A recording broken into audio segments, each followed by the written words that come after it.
आज मेरे वानर वीर मुझसे भिन्न हो रहे हैं। जिस मर्यादा और धर्म की मैंने स्थापना की है, मेरे वानर वीरों का बलिदान, उनका परिश्रम और उनका समर्थन उसका आधार था। आप सभी खड़े होकर इनका नमन कीजिए। इनके बिना मैं अपने उद्देश्य में कभी सफल नहीं हो पाता। आपके साथ और समर्थन के लिए ये रामराज्य सदा आपका आभारी रहेगा।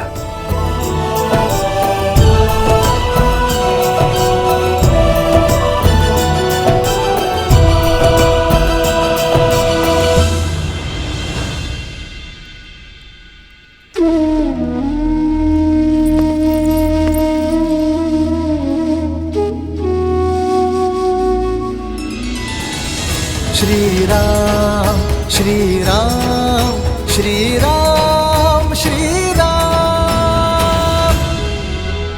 मित्र, आपका ये ऋण अयोध्या कभी नहीं चुका पाएगी, इसलिए अयोध्या की ओर से ये स्मृति चिन्ह, ये तुच्छ भेंट स्वीकार है।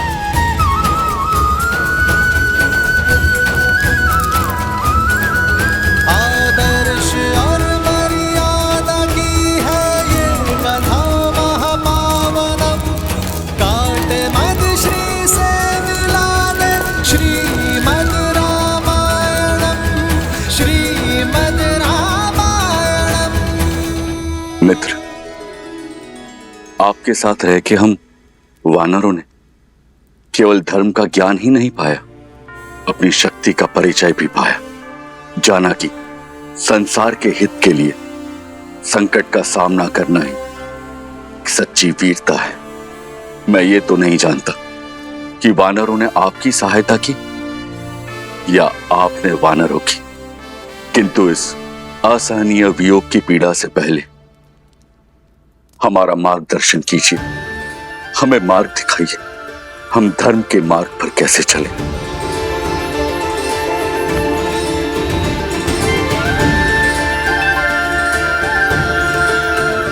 मेरे वानर वीरों, सदा स्मरण रखना, धर्म की सारी विद्या, सारे शास्त्र, सारे सिद्धांत भूलकर भी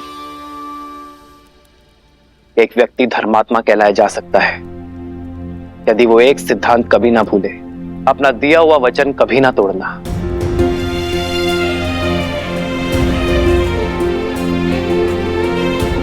यही वो ज्ञान है जो जीवन को स्वर्ग और नर को नारायण बनाता है।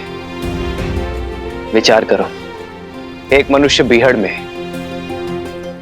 तपते रेगिस्तान में प्यासा भटक रहा है, और यदि कोई उससे आकर कहे कि उत्तर नहीं पूर्व में जाना है, मैं वचन देता हूं वहां तुम्हें कुआं अवश्य मिलेगा, और यदि उस व्यक्ति का वचन मिथ्या निकल जाए तो उस प्यासे का जीवन संकट में आ सकता है। तुम्हारा ये वचन किसी के जीवन जीने की योजना का आधार हो सकता है, किसी को कुछ पाने का विचार दे सकता है, किसी को जीवन जीने का आधार देना और वो आधार कभी ना छीनना, यही तो वास्तविक धर्म है।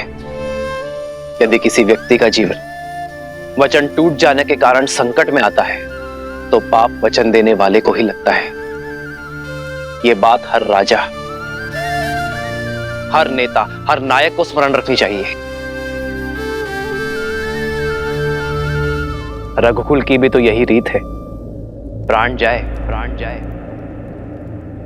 पर वचन मिथ्या ना हो पाए। रघुकुल रीत सदा चली आई, प्राण जाए पर वचन न जाए। हनुमान, चलो। कहां महाराज? मैं नहीं जा सकता। मुझे अभी अभी वचन की महानता सिखाई प्रभु श्री राम ने। मैं अपना वचन नहीं तोड़ सकता। कौन सा वचन हनुमान? किसने दिया तुम्हें? प्रभु श्री राम का सेवक रहने का वचन, जो महाराज मैंने दिया स्वयं अपने आप को। मैंने अपने प्रभु की परछाई बनकर रहने की सौगंध खाई थी। यदि महाराज आज मैं इस अयोध्या से चला गया तो मुझे भारी पाप लगेगा, वचन तोड़ने का पाप। तुम्हारा स्थान किष्किंधा में है हनुमान। नहीं जामवंत जी, मेरा स्थान किष्किंधा में तब तक था जब तक मेरे प्रभु श्री राम वहां पर थे। लंका में तब तक था जब तक प्रभु श्री राम ने वहां पर प्रवास किया। हनुमान, जब तक तुम चाहो तब तक यहाँ रह सकते हो। परंतु देवी, वहां किष्किंधा। वहां नहीं महाराज, यहाँ पर मेरा हृदय मेरी माता सीता और मेरे प्रभु के चरणों में है।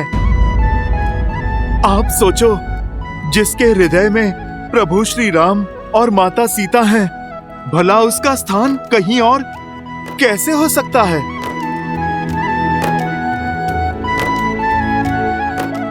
हनुमान, प्रभु श्री राम की भक्ति तो एक भाव है, वो कहीं से भी की जा सकती है।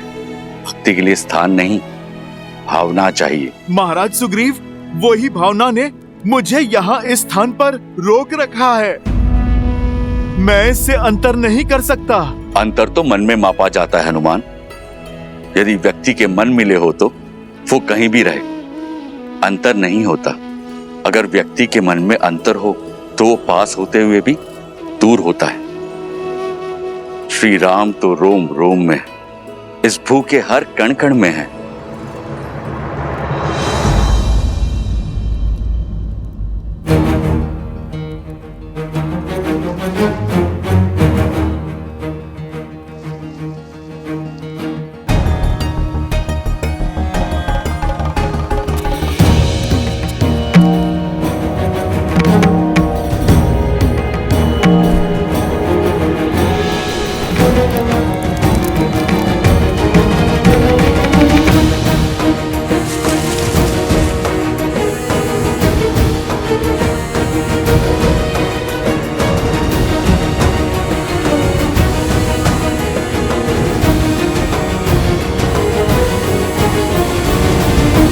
हनुमान, ये कैसी उद्दंडता है?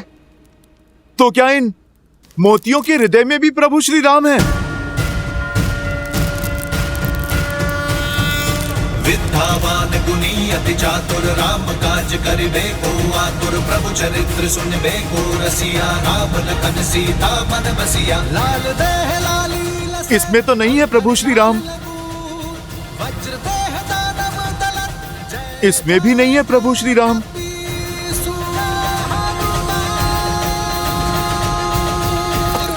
प्रभु श्री राम तो किसी वस्तु में भी नहीं है। प्रिय हनुमान, हृदय में श्री राम की छवि होने का अर्थ ये नहीं है कि सत्य में उनकी छवि वहां दिखाई दे। ये तो बस कहने भर की बात है। नहीं नहीं लक्ष्मण भैया, भक्ति में जो कहा जाता है वो सत्य में भी होता है। प्रभु श्री राम को हृदय में बसाना और बसना ही क्या, यदि प्रभु की छवि इस हृदय में ना उतर जाए, स्वयं और इस संसार को दिखाई ही ना दे। अरे रहने दीजिए हनुमान जी, मान गए आप नहीं जाना चाहते यहाँ से, पर ऐसे असत्य तो मत कहिए। अच्छा बताइए, क्या आपके हृदय में श्री राम की छवि दिखाई देगी?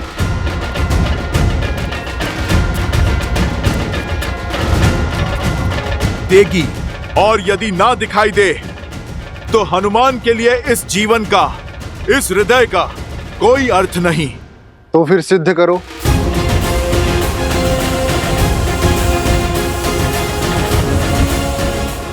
मैं अभी इसी क्षण सिद्ध करूंगा कि प्रभु श्री राम के प्रति मेरी निष्ठा सच्ची है, कि मेरे इस हृदय में मेरे प्रभु की छवि बसती है।